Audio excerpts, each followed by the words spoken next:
Thank you. Welcome, everyone, to the KPPA Ad Hoc Budget Committee Special Meeting. It's June 6, 2024. And if we could have the opening statement, please. Yes, sir. This is a special meeting of the KPPA Ad Hoc Budget Committee. This meeting is being broadcast via video teleconference pursuant to Kentucky Revised Statute, Section 61.826, and may be viewed by the public at the Kentucky Public Pensions Authority offices located at 1260 Louisville Road in Frankfort, Kentucky. It is also being broadcast to the public via Facebook. If you are speaking and not appearing by video, please identify yourself before talking. In the event the video or audio broadcast is interrupted, we will attempt to reestablish a connection. If a connection cannot be reestablished within 30 minutes, the meeting will be adjourned and rescheduled to another date. Thank you. Thank you, Mr. Board. Ms. Rankin, can we have a roll call, please? Yes, sir. Mr. O'Mara. Here. Mr. Lane. Here. Thank you. And is there any public comment today? No, sir. No public comment today. Next on the agenda is approval of meeting minutes for May 9th and May 23rd. Do I have a motion? I'll make the motion to approve both of the sets of minutes. And I guess I second the motion. Do we have any discussion, corrections, amendments, any points of clarification? All right, hearing none. All in favor, please say aye. Aye. All right. Well, next we're going to turn the program over to Mr. Lamb, who has put together a very extensive report for us. Let's start with the CERS and KRS board memos regarding the hybrid percent. Mr. Lamb. Thank you, Bill. Good morning, everyone. What you see in front of you is the memo that I plan to present to the CERS Board of Trustees on June 10th. This is for them to allocate the overall hybrid percentage among their own plans. So this work group has worked through the hybrid percentage and has determined that it will be 64.16% for CERS and 35.84% for KRS. So I will present that to the CERS Board of Trustees and then ask them to approve the allocation among their own plans at 59% for the C non-hazardous plan and 5.16% for the C hazardous plan. That's based on the head count as of 6/30/2023. I do not anticipate any issues with that allocation. This is a little bit prior to the KPPA board approving the full hybrid percentage. So there will probably be that caveat in the motion that's made for CERS. Any questions on that CERS memo or the hybrid percentage overall before I ask you to approve this memo to go forward? I think it was well documented and well presented. Thank you.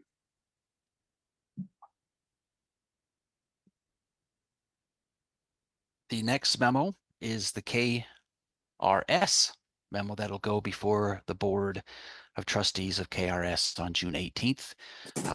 Similar explanation that I gave for the CERS memo. This breaks down the allocation among the plans that the KRS Board of Trustees are responsible for. And so that 35.84% will be spread among the look at that. I got to fix that memo. That is supposed to say K non-hazardous and K hazardous in SPRS. So those percentages are accurate, but the names are not right. So I will fix that for the June 18th meeting. But the KRS non-hazardous will be 31.514%. The KRS hazardous will be 3.617%, and SPRS will be 0.709%. So If there's no other questions, and with the modification to this memo for the CERS being replaced with KRS, I would ask for a motion to approve these memos to go to the Board of Trustees in the next couple weeks. I'll make the motion for that this ad hoc committee has approved the presentation of those both memos to the K and the C plan. A second, any other discussion? I think Mike just misspoke, but he's going to change CERS to KERS, not KRS. KRS is both K and C and state police. KERS is just the Kentucky Employees Retirement System. Yes, that's correct. Thank you, Rebecca. Well noted. All right, all in favor, say aye. Aye. Okay. Mike, we can proceed. Thank you. The next item is I want to talk about the investment budget. So this was discussed a little bit in the last meeting. There was two items that Steve had pending. They are highlighted in yellow. The IMS line item, we were waiting for an updated estimate from legal on that. The new estimate is $700,000. The other item that's in yellow, in the investment committee meeting yesterday, the investment committee approved the investment team to start using the Russell Index instead of the S&P Global Index. So that adjusted the cost in the budget. I know the CERS full board will need to ratify that approval by the investment committee, but that line item was subject to change if that change to the Russell Index was not approved. The Russell Index will result in lower costs in the investment budget. So those are the two items that were pending after last meeting's discussion. With that, the total investment budget is $12.599 million. I'm happy to discuss any line items on here. I know Mr. O'Meara wasn't present during that last meeting. But Steve did go through most of these line items and discuss them, and I'm happy to reiterate some of those or field any questions, etc. Yes, I wasn't able to attend. Could you remind me of the 2025 budget for the IMS? What was the explanation for that? So IMS is an expert witness in one of our legal cases, and so that Okay, case all is right. going to trial, and so we've got estimate from the legal firm on what that. We actually got a range, and this is the low end of that range related to that ongoing litigation. Okay, thank you. I have no other questions. No, I'm all good with that. No questions. Great. If you would like, I would entertain a motion to approve this budget to go forth to the KPPA board on June 27th. I'll make the motion that the investment budget and the full budget both go to the KPPA board. And I'll second. Any further discussion? Hearing none, all in favor, please say aye. Aye. Aye. And Mike, we can keep going. Awesome. Mr. Lane, did your motion include the full admin budget or just the investment budget? Both. Oh, does that mean I don't need to talk about its administrative budget anymore? I would be excited.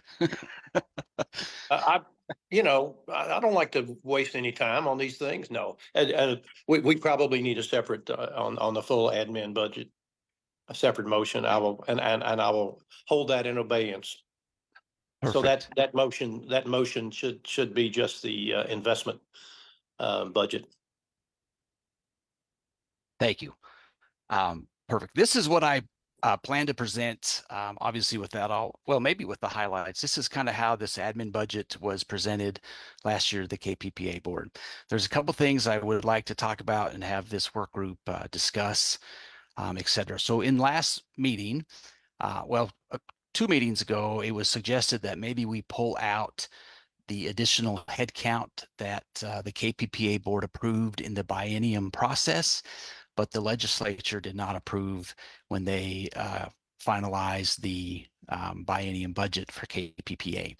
So that headcount was for 9 positions in fiscal year 25, and that is the cumulative cost of those positions. So it's the salaries and the FICA and the employer retirement, et cetera, being captured there.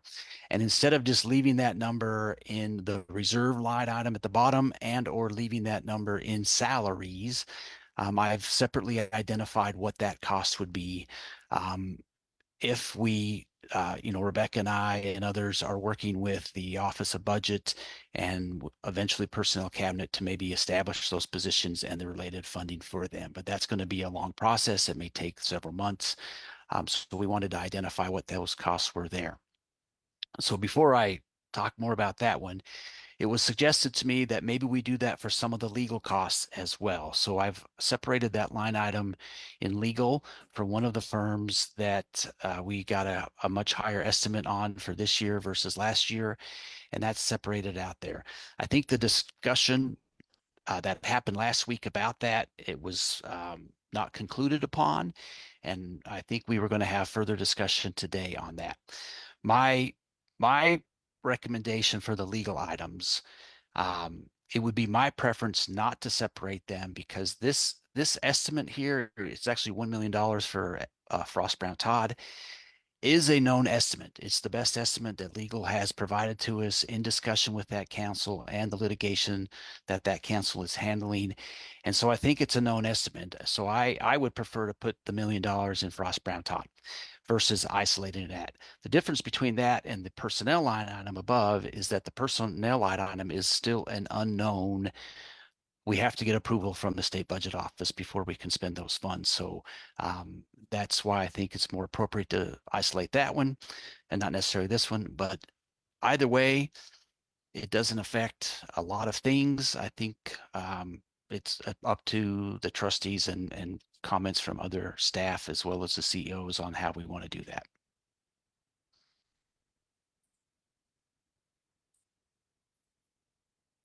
Mike, go ahead, Pruitt.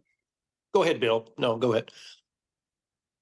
Well, I'm in line with your suggestion, Mike. The personnel is unique in the fact that you're identifying the funding for the positions, but the positions themselves have not been approved and you can't go forward.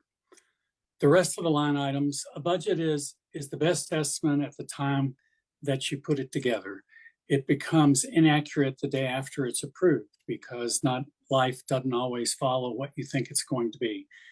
So best estimate for legal, best estimate for IT, best estimate for and on it goes. So I'm okay with listing it as it was estimated by the staff.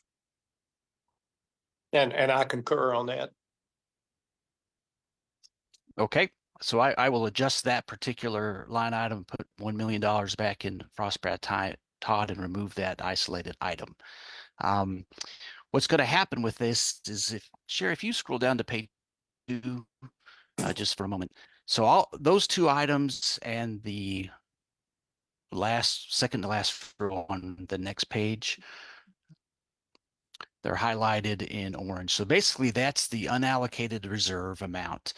$215,000 is what's going to be unallocated, although 1.7 million is kind of specifically identified for personnel in 9 positions. So in total, we might have $1.9 million of reserve with 1.7 in personnel. That's a lot less than the unallocated reserve amount that we had in the prior year. And as we've discussed, a lot of that is in salaries. Some of that is in legal, well, mostly it's in salaries and related costs and legal. That's taken that as well as the reduction of our biennium budget amount from 50 million to 48.9 million. So I just wanted to point that out and ask if you had any questions on that right now. I'm comfortable with it. Okay. Yes, Perfect. yes, I am as well. I think, having the big reserve and things where we really have no definitive answers to what might happen there. Uh, Allocating it, I think, is a better idea when we can with a best estimate. Perfect. And that sounds like what we've done. So the next item I would like to talk about related to this admin budget are the IT costs. So it's also on page 2. Sherry, if you scroll up a little bit, you'll see the computer equipment software line item and the current number. Page it down just a little bit, roll down a little bit. Yeah, right there, 4.139 million. Sherry, if you want me to share my screen, I can do that. And I think I've got some detail and would like to discuss this with the committee members. Perfect. All right, let me find the right Excel sheet before I go.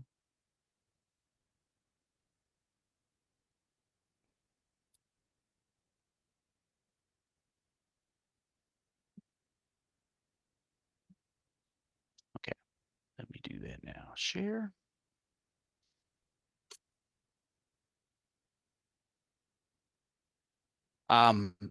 IT and I have spent quite a bit of time going through all of the items that they have listed in their budget. So is this Excel sheet sharing?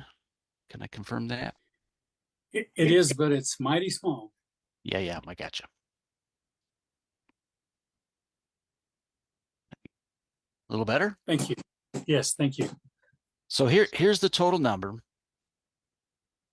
This is broken out by areas that IT have. There's one thing I wanted to point out, that IT captures the cost in their budget for their contractors.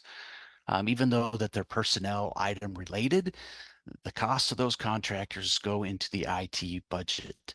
And so I wanted to point that out. And that's, a significant portion, 25% of this budget that is really not, it would be detrimental to us to get rid of IT contractors. We utilize those contractors because of the salaries that it would cost to have employees in that position. So that's a common thing that happens with IT within the state. So there's 8 contract positions that are employed at KPPA, and that number's in that budget. So I wanted to point that out. So that's really difficult to reduce unless you got rid of contract positions. The other item is software. So a lot of this software are not only, a lot of them are renewals that are important to maintain all of the systems that we have, including board books, Great Plains, my accounting software, the Microsoft that we use, et cetera, et cetera. So those are the breakdown of the top 5 items that are in that number. IT and I went through those items as well as the 44 others to determine if any of them could be reduced. The one item that came out of that is over the next year, I think we're going to really focus on what licenses we have for that software and how many of those can be reduced.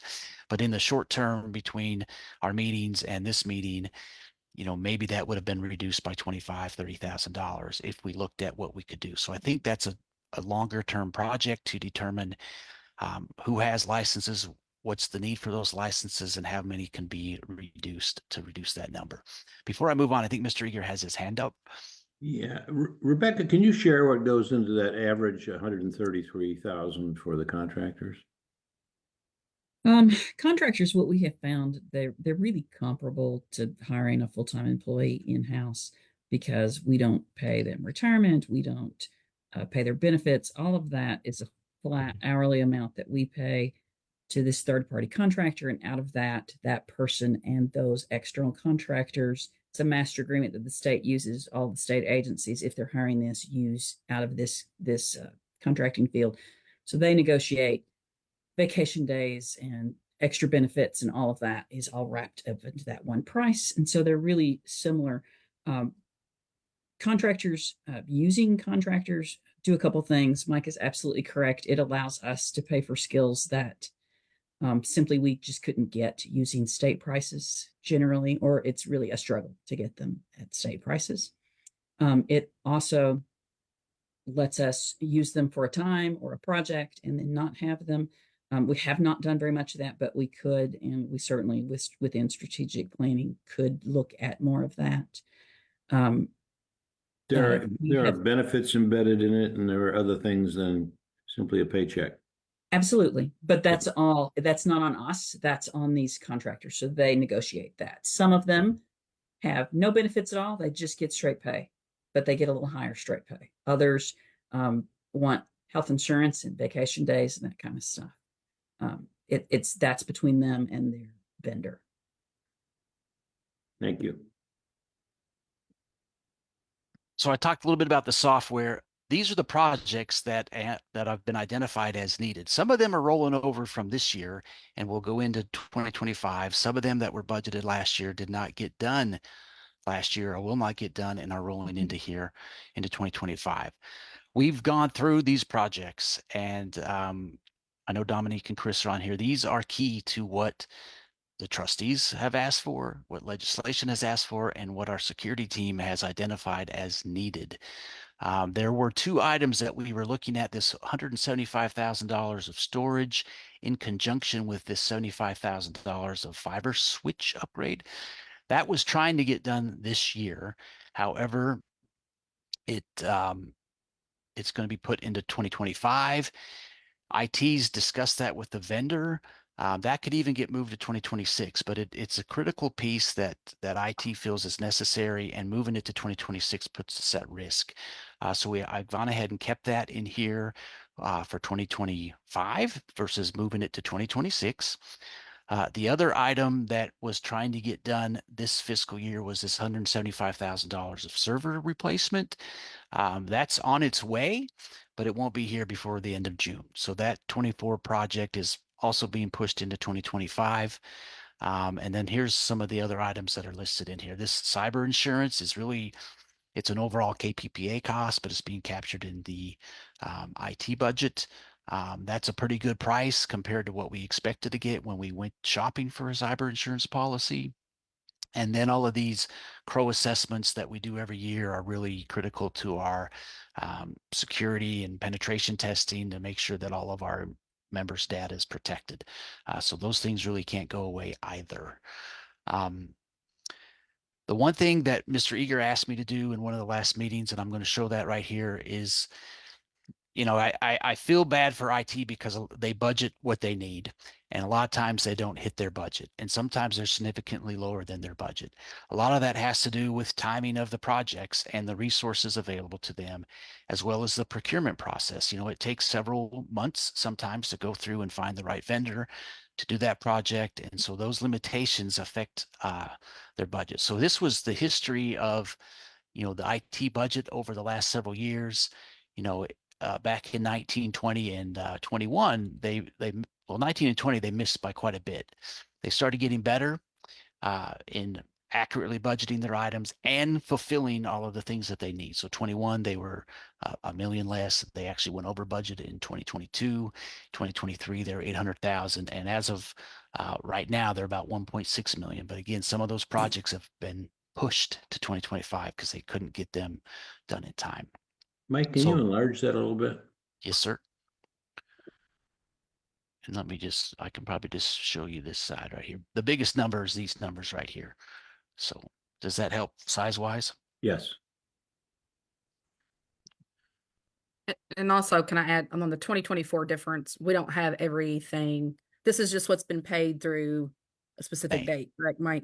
Through May, yes. So there's So some we have things coming in June Yeah. and hopefully that'll go up a lot higher.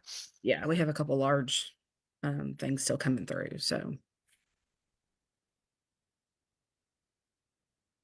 So let me jump back to this IT cost. So basically after discussing with IT, I left this number at what they say that they need, and I don't necessarily disagree with them. To me, probably not all of these will get done, again, because of their limitations. But there are lots of projects that are critical. And so because I have budget capacity, because IT and I have discussed these, and I feel like they're needed, and IT feels like they're needed. I left that $4.1 million budget there, and I still have room in the admin budget. So that's where I'm at. Welcome to have questions, concerns, issues. Well, I'd like to ramble a bit. I certainly understand the conundrum that these go through, because you have to have approval for the financing before you can start the negotiations with the vendor to get a project going. And some projects have a long implementation in order to get done. So I think the real question is bandwidth of how many projects can be accomplished within a fiscal year. And if this is what they're going to try to accomplish, then we need to give them the capacity through the budget to go forward. Semicolon. Now, on software, we, as a lot of organizations, become more and more reliant on third party. And so do we have upgrades that are going to be needed because the current software no longer will be supported? If those are covered in this, then we're doing good. But do we have a big hit coming up like in the next year or two where we have to upgrade a certain software, which would diminish what other projects that could be done? I'm just asking for some sense of where we are on that.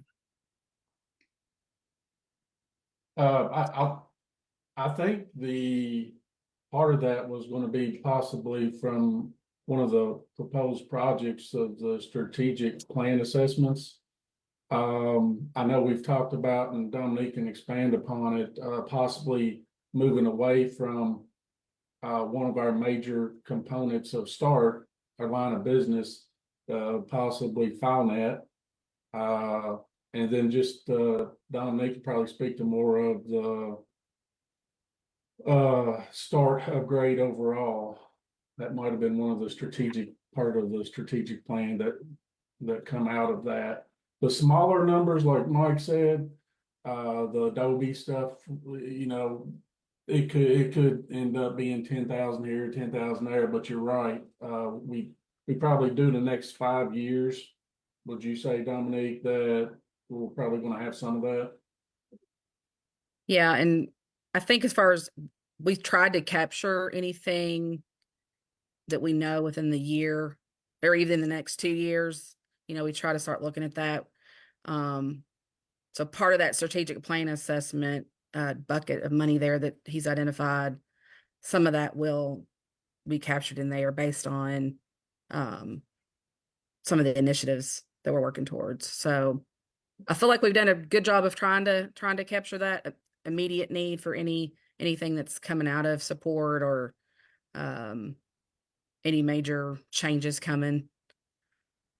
And am I correct that we did have a line item for the FileNet and things like that, but we took it out, cutting? We did, the budget, and so- the FileNet component up there and on line 5. I mean, that's just our, to keep it the kind of, you know, the wheels on the bus, as we like to say. That's just our yearly support agreement, and that's not any kind of special project to change that. So we may see that as a higher number next year. definitely down in the project areas we could, yes. Right. And Yeah. Great Plains, things like that. That'll be part of your strategic plan assessment. Yes. Yeah. IT's talked to me about Great Plains. There is an upgrade available.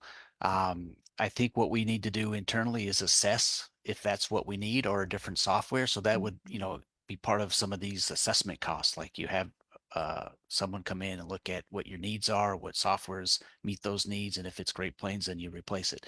Or if it's something else, you replace it. But I've pushed that off on my side. I think IT was anxious to get me going on that, but I I want to know what we need first, and we're not there. All right. Thanks for the discussion. It helps. Thank you.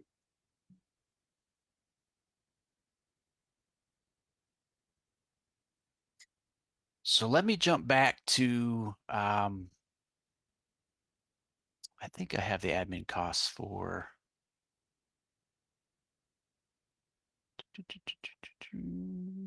That's what's being presented here. Maybe I could just do that. So Sherry, without going back, I want to be able to share for a minute before we go back. But so this is, what's in your board books, and then the IT costs is right there, bringing this total unallocated reserve to 215,000, and then we've accounted for all of the biennium budget approved amount of $48.9 million. Is there any other line items that you would like to talk about before we discuss moving this admin budget forward? Well, I read your memo, Mike, and I thought you presented it very well. So it all looks good to me as is. Yeah, I'm on board. Okay. Sherry, if you want to go back to board books for a minute, I think we can do that. And So while he's doing that, do I have a motion to approve the admin budget as presented? I'll make that motion. And I'll second. Any further discussion? Hearing none, all in favor, please say aye. Aye. Aye. All right, Mike. all right, I think the next item on here is. So all of this will go in a KPPA board budget memo. And that is the draft that's presented right there on page 13. There are some things that are not ready yet. The separation expenses I won't have until near the end of the month of June. And I would present that in the chart that's on page 14. That's what it was look like last year. So those items there need to be updated. So the KPPA board would approve that. If you, then I start going through the hybrid percentage, and I talk about what I wanted to show you here on page 15 is just the positions that changed. We're using actual costs now. These positions in yellow, they weren't at KPPA during fiscal year 22. So that's why they're in yellow in 23. So those people are new to those columns for 2023. So it was just distinguishing that type of people. I also added the total cost by group there that went into the hybrid percentage. And then we get through the detail of the hybrid percentages. That goes all the way down to page 18. And then 19 and 20, or page 19, we start with the admin budget. We just went through that, and then we get to some of the explanation of those items. So if you go to like page 22, Sherry, for example. So I will, in the KPPA budget memo, I will elaborate on why the budget amounts are different. This is all in yellow because I haven't done that yet. The items below this I have done. So if it's not in yellow in this section, that's my write-up so far. Obviously, I'll go through it again. I'll check for spelling and grammatical errors and clarifications. But I do want to explain the difference in the 24 budget and the 25 budget, et cetera. Computer equipment software, I left yellow based on the discussion today that we were going to have. Postage has gone up, and I haven't really formulated a response for that. And then I formulated what the reserve would be. So this is still draft. Page 24 kind of tells us what would happen if we overspend a line item or a category, and we'd come back to the KPPA board. So I guess I'm just showing this to you here. It's not final. I would like for it to be final and approved by this committee before it goes to the KPPA board, but I don't think I can. I can definitely have it done by June 20th when we have our tentative next meeting, but I could not get it done today without going through some of the admin items we discussed. I think it's well laid out. I think you're on the right track. So I have no suggestions for change. No, I appreciate all the work, and I think we've got a better budget. If if there ever is a term there, than in some of the, maybe some previous years, um, and we'll get that to the KPPA board. So with that, this isn't final, so I didn't want to ask for a motion to move it to the PPA board. I felt it may be more appropriate to present a more updated draft on the 20th. Is that okay to do, Yeah. or do you want to? Yes. Okay, perfect. Yeah, I mean, I just meant as a work in progress, it's very much on track, but we do have to have one more meeting on it. Perfect. Then the other item, Sherry, I think I'm going to go back to sharing. The next item on the agenda is review a board budget policy. This is really in its infancy. A couple things I wanted just to run by the two trustees, etc. So let me share that once I find it. Okay.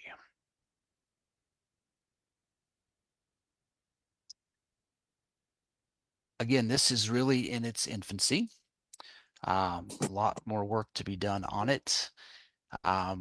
Is it sharing? Can I confirm that? Okay, Yes. perfect. So I thought first this might be administrative and investment budget, but I thought I could just do budget policy in the title. I think we should address not only the admin budget, but also the investment budget in this policy, as well as the biennium budget process. So I hope to have all of that documented in there, where it comes from statutorily, what the process is. I think I left this paragraph in. Let me make it bigger for you guys. So I think the KPPA board can continue to create an ad hoc budget committee, etc., or they can choose not to and just let KERS and the KPPA staff and the CEOs of CERS and KRS participate in developing the budget. Depending on what they do here, probably depends on how much detail I get into the methodology, right? So I started spending quite a bit of time in, and we've gone through this as the committee, that salaries line item, we talk about position control, we talk about turnover, we talk about the cap in the head count, the total salaries. So I went through a lot of that detail. I didn't know if that's what you wanted in the KPPA policy or less detail. So that was one question I wanted to throw out there. And I would try to do that with the hybrid percentage, where it comes from, how it's calculated, what goes into it, et cetera, et cetera. So that's what it's at. It's at its infancy. And the question I had for you is more detail or less detail in the KPPA policy as we go forward. Well, my first impression is I'm excited to see this. I'm not sure you need a step-by-step calculation. If you say that you have position control, if you say there's a turnover factor in there, if you say those components rather than the step-by-step on how they're calculated, does that help you? Yep, it does. And I could do the step-by-step in more of a procedure that's maintained by accounting. Accounting, right. Yep. Rather than bring it all the way up to policy level. And I may be misspeaking. None of these are dictated by any KRS. This is something that the organization is doing for best practice. Correct. And I think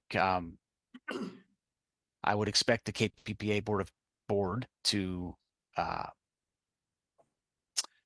kind of manage the budget process through this policy. Yes, this is what we want to see. position control, this, that, and the other, et cetera. You know, really the only KRS that's in there is that the KPPA board has, you know, Sure, sure. the ability to allocate these costs as they choose, as they see fit. I'm open to criticism or comment here. Well, my philosophy on the role of boards is that not to get into the weeds as such, and leave these for the staff. This kind of allocations, decision making for the staff, and the board looks at it from a higher level and ratifies the work of the staff. So I'm happy to keep all the details to a minimum.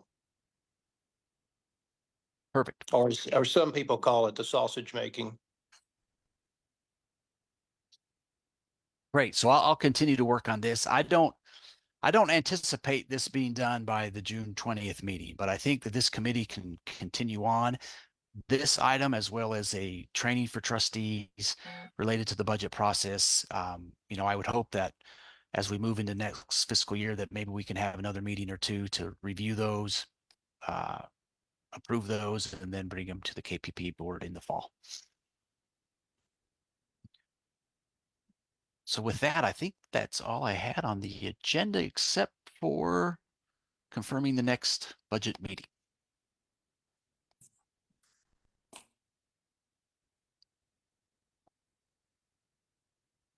Unless there's other topics that anyone wants to bring up related to the investment or the admin budget. I have the next meeting at 11 rather than 10 on June 20th. Is that correct? Yes. So what's happened is there's a Humana group coming in to the boardroom that day, and they should be done by 10:30. And so 11 gives us the opportunity to occupy the boardroom for the public meeting requirements. All right. Bill, if you don't mind, I want to say a couple of things. Sure.